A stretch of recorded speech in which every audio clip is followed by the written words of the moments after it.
Welcome to Unsigned 518. I'm here with Simon Elijah. How's it going, man? Hey, how's it going? It is going well. And you just came from a gig this morning, right? I just came from a gig. It was like I had a very short turnaround to get back from Troy. I was playing at Mojo's Cafe, and I had to get home and eat some food and then drive here. So it was kind of a long drive. So not quite right from the gig. You had a slight stop. I was home for about 10 minutes. Nice, perfect. But, we want to go back, I guess, and tell the story of, and I do want to get into like your age, being that you're still in high school, you graduate in a couple weeks, but where you're at in the scene is you're in the perfect place, man. You're young, you're ambitious, you're talented. So I guess I want to go back and hear the story of Simon Elijah up until kind of like current day. All right, we can do that.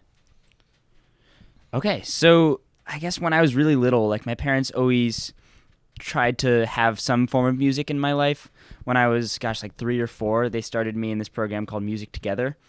So that kind of, put a little bit of a spark in me. Terry Robin was my teacher. She's a local folk singer, and she's still on the scene. She's still going strong.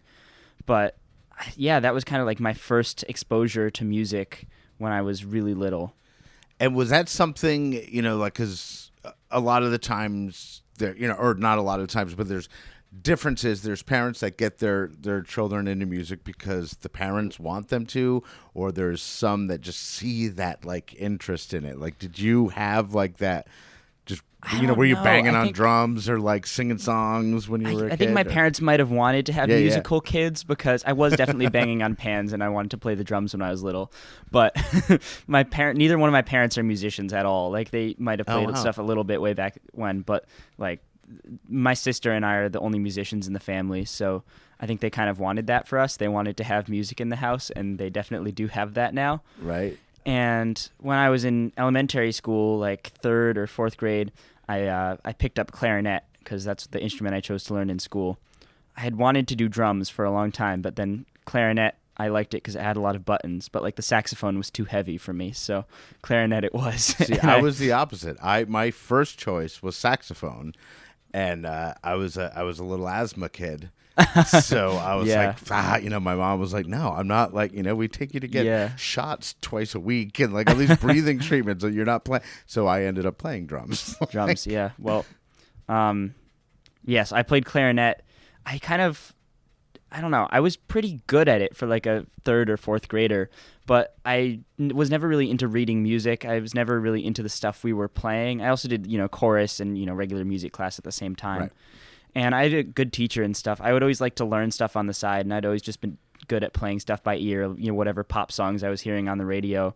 I learned like some klezmer songs because my mom's side of the family is Jewish, so it was kind of like part of the tradition a little bit, and that was fun. But I don't know. And when I got to 6th grade, I switched schools, went to middle school, and I quit clarinet.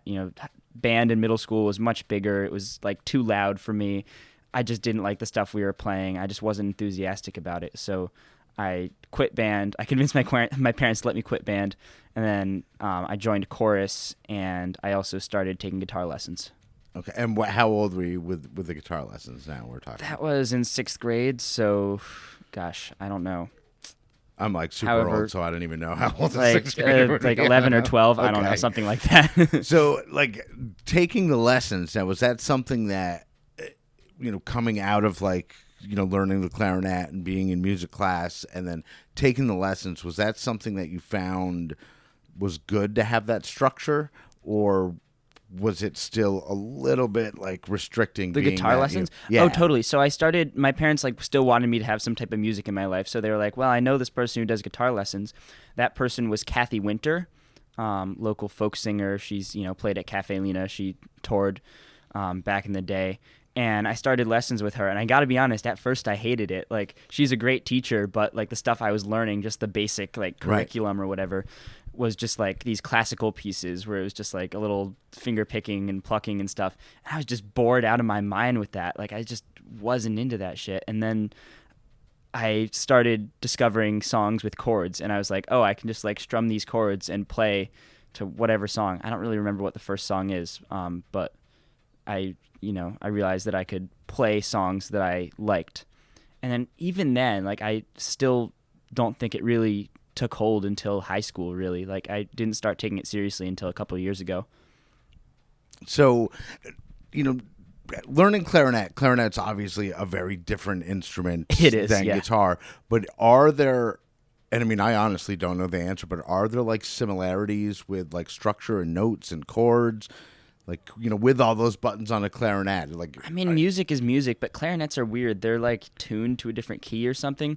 So like a B on a clarinet is not the same thing as a B on a guitar for some reason. Don't ask me to explain music theory to you. I'm not. That's my sister. My sister ended up playing clarinet, and now she's in 9th grade, and she's incredibly talented, way better than I ever was. And she's like the best in the school. She's insane at clarinet. So we always have clarinet in the house. She's always practicing late at night when I'm trying to go to bed. So, like, learning the guitar when you first learned it, like the basics, which was, obviously not the greatest part of the journey. Yeah. But once you had those basics and realized that, oh, shit, I can do so much. Oh, I never got those basic skills. No? Like, the finger picking stuff, that never caught on. Like, No? I mean, still, like, I'm getting better. I'm not going to admit to being, like, the world's most skilled guitar player. I, like, do, like, somewhat easy stuff, and I'm, like, good at what I do, but I have no understanding of music theory or anything. Really. I mean, I'm a 52-year-old dude who's been playing guitar for 35 years, and I still don't have the basics. I don't consider myself like super great, and like, yeah, so it fits what you do, though. Yeah. But like once you got past, I guess, the actual physical restraints. Yeah, of being learning once guitar. I could play bar chords and stuff. Yeah. And then the doors of that open. So when did you start writing definitely. your own songs with the guitar? So I think I started writing my own songs. I keep using grade levels to say this because that's I mean, hey, easier for me. I don't pay attention to what my age was. Maybe like must have been 9th grade when I wrote my first song. I guess before that I had like written some parodies and stuff.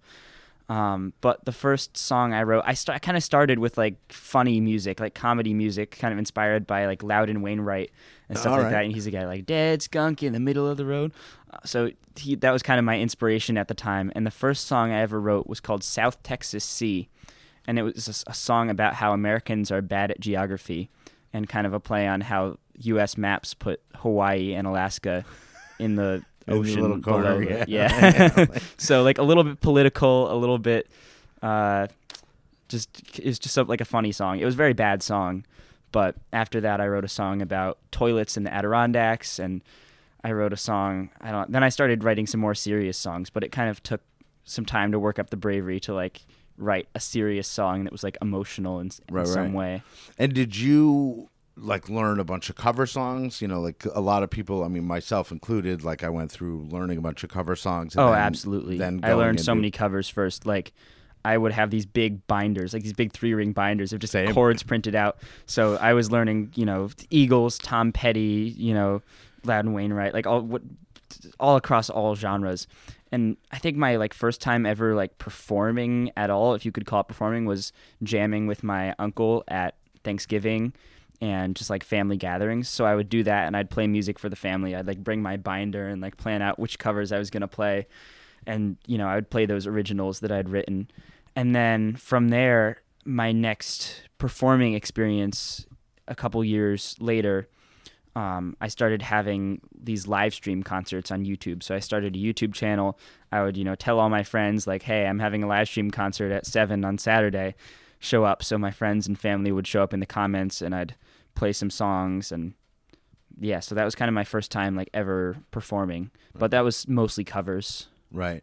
But I mean, that's so cool. Like, it's weird for me to get that perspective of, again, you're still in high school, and to have YouTube and, that network of friends in high school, like, combined.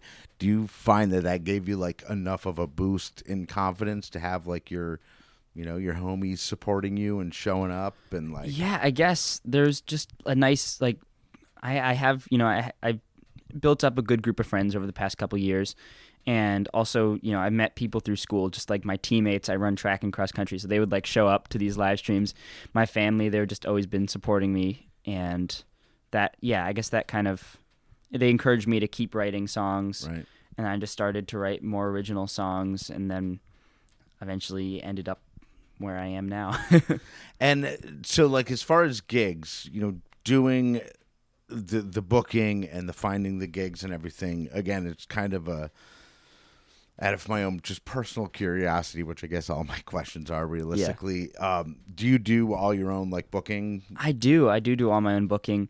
It's kind of nice. I was listening to an episode of Unsigned518. I think you're talking to Girl Blue. Okay. Recently, and she was talking about how. Oh no, it's probably Girl Love. Girl Love. I get the two confused. Yeah, me too. About how the emotional work of songwriting is a lot, and it gets exhausting sometimes. But it's kind of nice to just send some emails. Yeah. And they were right about that. Like, I don't mind the booking. I fully enjoy it. I like reaching out to people. I like making the phone calls. It's like, it's work, but it's like straightforward. There's no like creativity to it really. It's kind of just having the guts to reach out to people. But there, I mean, definitely the guts is one thing, but there is creativity to it because like whether you realize it or not, like you're already setting the parameters of what you expect. That's true. And what's to be expected of you as you go forward, and if you're working with someone else doing your booking, they may have a different vision than you, and it may be mild and unnoticeable, but over the course of a couple of years, it could set patterns that you don't like. So you're starting out being like, this is what I want. This, So I've been playing all types of gigs. I've just over the past couple months, I've been playing like 2 shows a week, right. And I've just been working up so many stories, and I'm finding out what I like and what I don't like, and what works well and what doesn't work well. But one thing that I've been trying to do from the beginning is just build up the infrastructure for like a bigger career, even if I'm playing small shows at coffee shops. The way that I'm reaching out to those places, the way that I'm reaching out to restaurants, I strive for a level of professionality that I would have if I were reaching out to larger venues or working with an agent or something. So I just try to build that room for growth above myself. So, I have a website, I have socials, I have electronic press kit. I do all that, and I put in all that work so that there's room to expand and room to grow. Right. And I don't want to like keep, focusing on your age, but the fact that you're doing all that, how old are you? 17, 18? 18. So the fact that you're doing that at 18 years old is by the time you're 21, you're going to be a seasoned vet. And then even if because you're cutting out like any middlemen and doing shit yourself, you are in like the perfect position to have a music career, to create your own music career. Yeah. We'll see where it goes, but I'm just gonna keep putting in the work. Yeah. And I mean that's the key. It sounds trite and simple, but like that is the key. Just be able to do the work. Consistency. Consistency and work. Yeah. Well, I think we should hear a song. So what are we going to hear let's first? Listen to a song. So we're going to hear a song off my album Fly Out. My album came out on my 18th birthday, actually. Sick. Speaking of my age again. And this was the second single off that album, and it's called Poughkeepsie. And it's a song I wrote about visiting my grandparents and kind of how the relationship between grandparents and grandchildren evolves over time. All right, cool. Well, let's check out Poughkeepsie, Simon Elijah, and then we'll be right back.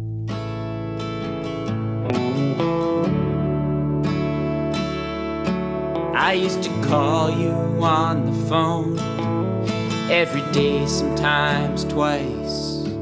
I'd tell you about my day, and you'd give me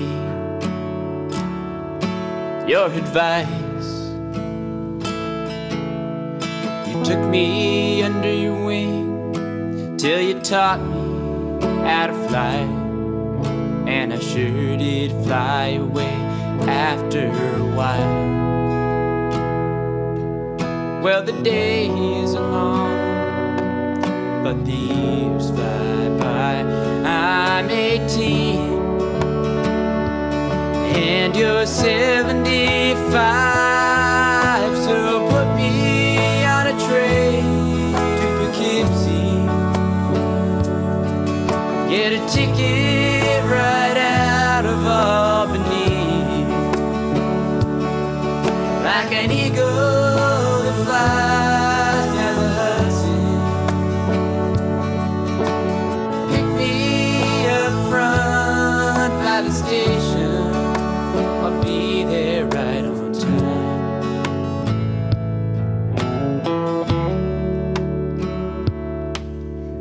still mow the lawn with that Kubota, and the crane sits down by the pond, rusting away, waiting to be used. The maple trees, they hide it away from view. The grass grows longer than it used to. Never forget that I'm here for you too. The days are long, but the years fly by. I'm 18 and you're 75, so put me on a train to Poughkeepsie. Get a ticket right out of Albany, like an eagle that flies down the Hudson. Pick me up front by the station, I'll be there right on time.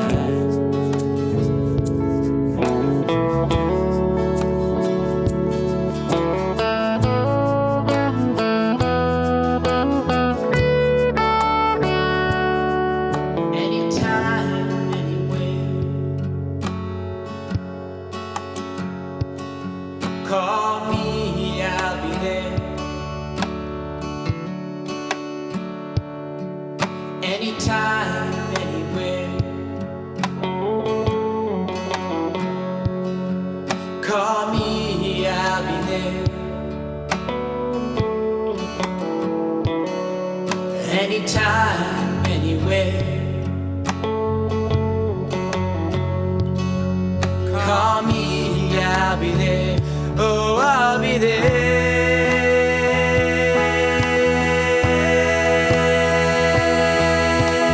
Put me on a train to Poughkeepsie. Get a ticket right out of Albany, like an eagle that flies down the Hudson. Pick me up front by the station, be there right on. Put me on a train, put me on a train to Poughkeepsie. Get a ticket right out of Albany, like an eagle that flies down the Hudson. Pick me up. All right, that was Poughkeepsie, Simon Elijah. And now I guess tell us how you went from, guitar lessons to writing your own songs to singles and an album in such a short time. Yeah, so a lot of this story happened over the past year, the past 2 years. And a little over a year ago, I started to write more songs. I wrote the first songs that are on this album. I think the first song on the album that I wrote was 9,632, which I wrote like the summer of 2023 maybe. And that song I wrote while I was backpacking out in New Mexico at Philmont Scout Ranch. And so I wrote that song. I got back. I got in a band at school. I played music in a band called the Evil Ducks. Shout out to them. We mostly played like pop and rock covers. We had a great time, but we are not still a thing, unfortunately. But I played a solo set at our school's Woodburn Festival. It was just like a little like Halloween music thing that we have. So I did a solo set, and that was like I got to perform for the school, and that was exciting. And then around that same time, I started going to open mic nights at Cafe Lena. Okay. And that was a really big thing for me. It still is now. I go there almost every week, and I've just met so many people through that who have helped me get to where I am today, and I've made, incredible friends through that and great connections. And I think that's what really helps is the connections. Absolutely. It's the people that you meet. And I got to test out all these songs, like every song in the album, pretty much, most of them, I got to play for people at open mic beforehand. So I would, test things out at open mic, and I'd tweak them and play them again. And then eventually I liked them, and then I started recording them. Yeah, and that all goes back to still doing the work because Yeah. even though open mics are fun, It was like, terrifying it's- the first time I got up there on that probably the legendary second time, and stage. probably the second third time, I and still get a little probably, nervous. like, yeah. yeah. And I've been trying to pass it forward and bring friends along who have never performed before. So I'll drive people from Burnt Hills to Cafe Lena on Monday nights. I'm like encouraging them, go play your songs, and that's been really beautiful to watch. But I guess talking about the album itself, last summer I took a audio recording class at SUNY Schenectady with Jordan Demarest. It was like a 1-week course, just like Pro Tools boot camp. Wow. So I got student discount Pro Tools. I bought a mixing board, a couple of microphones. I got to work. Wait, so you did the album yourself? I did, yeah. Wow. Recorded and mixed by me. No shit. I outsourced my mastering, but everything else, I kind of learned as I went.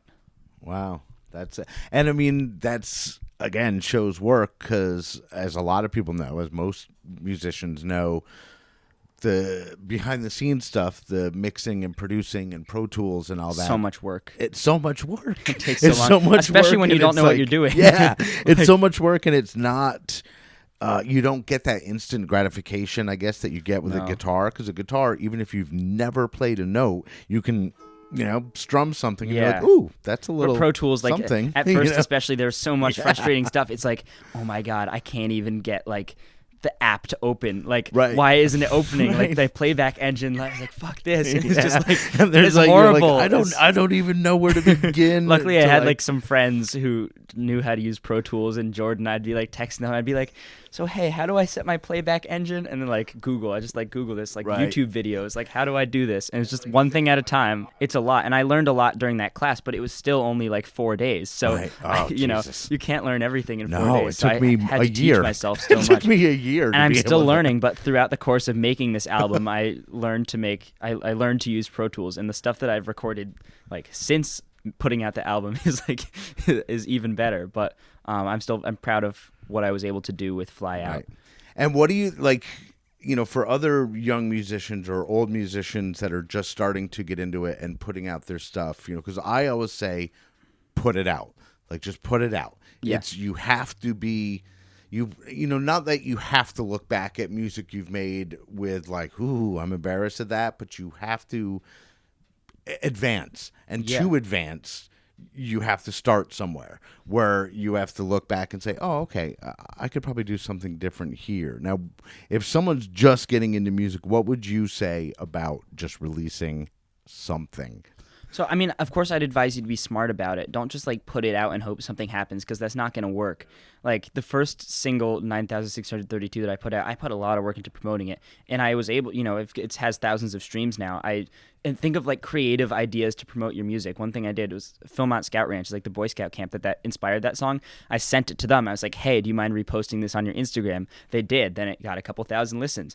Submit to Spotify playlists. It's a lot of work, but if you want to get those streams and get that attention, that's what you have to do. And it's just like putting in the work to do all the little promotional things and just not being afraid. Just send that email, make that phone call, just like Ask. jump in, just ask. Yeah, it never hurts to ask. That's what whenever anybody, whenever Like, something, how did you get worst that gig? could I'm happen like, is someone I says asked. no. Yeah. Like Just like, worst we that could got happen. JB, aka Dirty Moses, on one of our songs. And Yeah. people are like, how the fuck did you pull that off? And I was like, well, I sent him an email and I asked him Yeah. if he would do it. And he said yes. And they were like, oh, yeah, okay. Like, that's how you get shit done. You Yeah. do the work. You just You ask. have consistency. You ask. Like, Yeah. you're doing all the right things because, again, like having the knowledge to do the behind the scenes stuff with the Pro Tools and to be able to produce your own stuff means that you can produce it on your own time. Yeah. You can produce it on your own dollar because studio time It's expensive. is Yeah.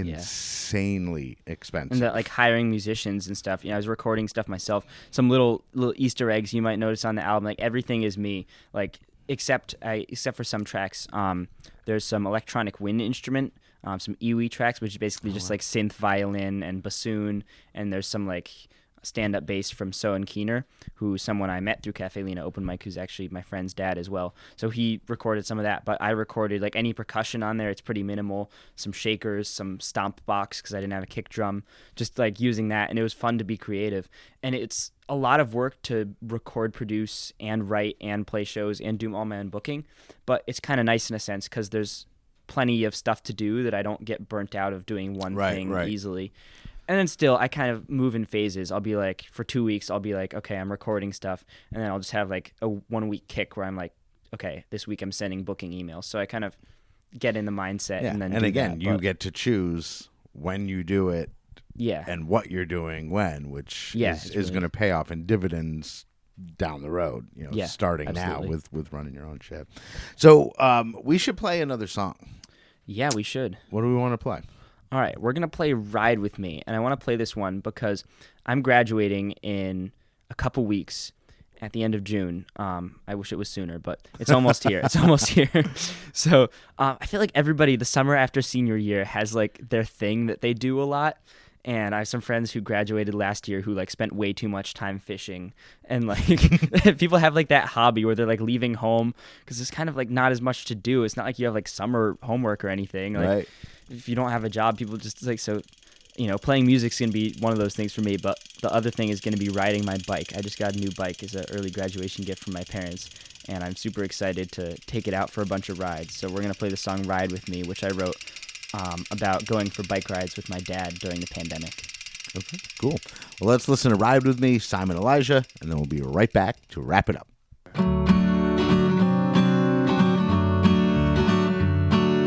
When will my long day be done? Wanna get outside and enjoy the sun. One more Zoom call, just one more boring class, then I can take a bike ride with you. Memory that will last. Go outside, lube the chain, put some spandex on, click the helmet, grab the gloves, and bike around the lawn. I yell up to where you're working, up on the second floor. You're busy now, but pretty soon we'll be out the door. Won't you please take a ride with me? I'll feel sane and I'll feel free. I've been glued to my laptop screen, so won't you please take a ride with me?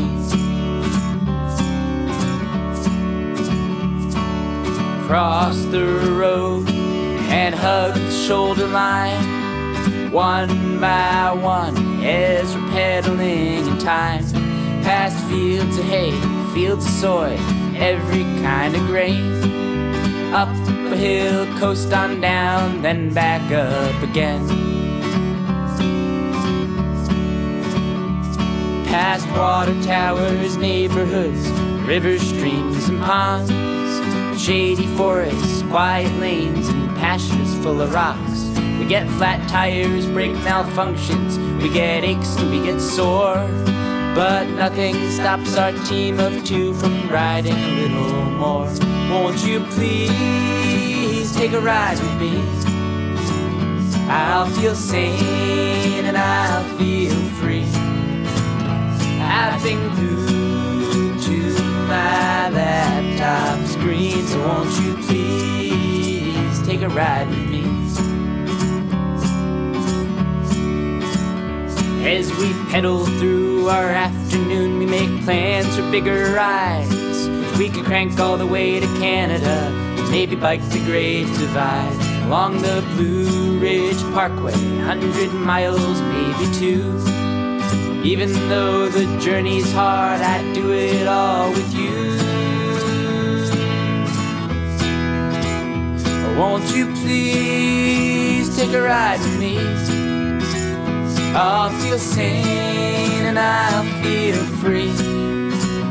I've been glued to my laptop screen, so won't you please take a ride with me?